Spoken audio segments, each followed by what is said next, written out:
Bonjour, bienvenue sur le blog du Tips. Aujourd'hui je vais vous montrer comment faire une capture d'écran sur Mac. Alors qu'est-ce qu'une capture d'écran si vous ne savez pas?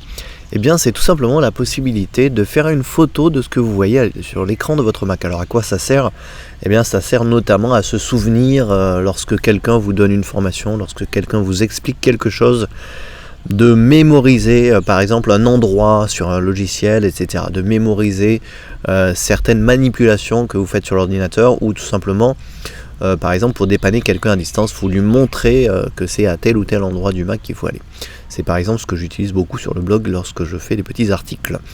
Alors comment faire une photographie par exemple de tout l'écran, c'est-à-dire de tout ce que je vois à l'écran. D'ailleurs j'en avais fait ici, je vais les supprimer. Voilà, donc tout ce que je vois à l'écran, c'est-à-dire cette fenêtre, plus les menus, tout exactement tout ce que je vois. Je vais mettre mon dock aussi.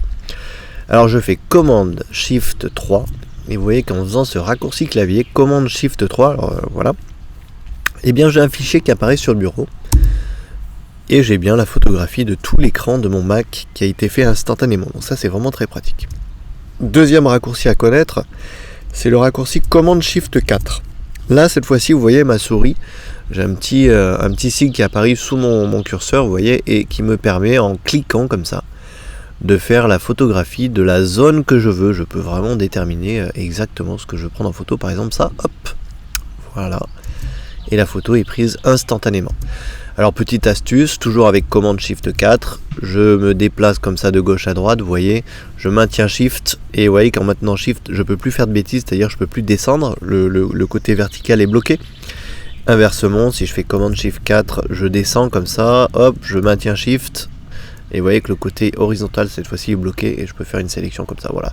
C'est une manière de bloquer soit le côté horizontal ou vertical, quand vous faites des sélections, notamment si vous faites des sélections très précises, puisque vous voyez que il y a les pixels en fait qui apparaissent en bas à droite de votre souris, de votre sélection, avant de lâcher, hein. Il suffit de lâcher maintenant pour que la photo soit prise, voilà. Donc commande Shift 3, je prends tout l'écran, commande Shift 4, je fais les sélections que je veux, et ensuite on a un dernier raccourci qui est vraiment excellent, c'est commande Shift 4, j'appuie ensuite sur la barre d'espace, j'ai un petit appareil photo qui apparaît.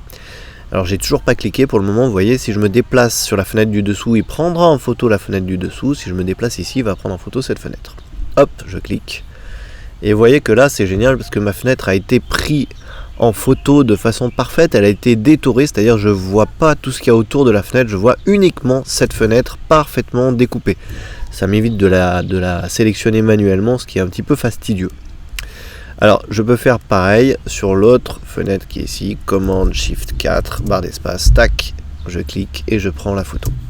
Voilà les trois petits raccourcis magiques sur Mac pour faire des captures d'écran, et vous voyez qu'à chaque fois toutes les captures d'écran vont s'enregistrer sur votre bureau, et vous pouvez bien entendu les mettre où vous voulez. Donc je récapitule, commande Shift 3, je prends une photo de tout l'écran du Mac, commande Shift 4, je peux faire une sélection et prendre cette sélection en photo, et commande Shift 4, je rajoute la barre d'espace, je prends en photo l'élément sélectionné, c'est-à-dire l'élément que je survole avec ma souris. Voilà, n'hésitez pas à essayer ces petits raccourcis. Si vous avez des questions, n'hésitez pas en dessous des commentaires sous la vidéo sur le blog. Comme d'habitude, si vous n'êtes toujours pas abonné au blog, n'hésitez pas à vous abonner en cliquant sur le lien qui apparaît au centre de l'écran. Vous recevrez un e-book gratuit avec pas mal d'infos à l'intérieur qui sera mis à jour. Voilà, merci d'avoir suivi cette vidéo, je vous dis à demain pour la prochaine.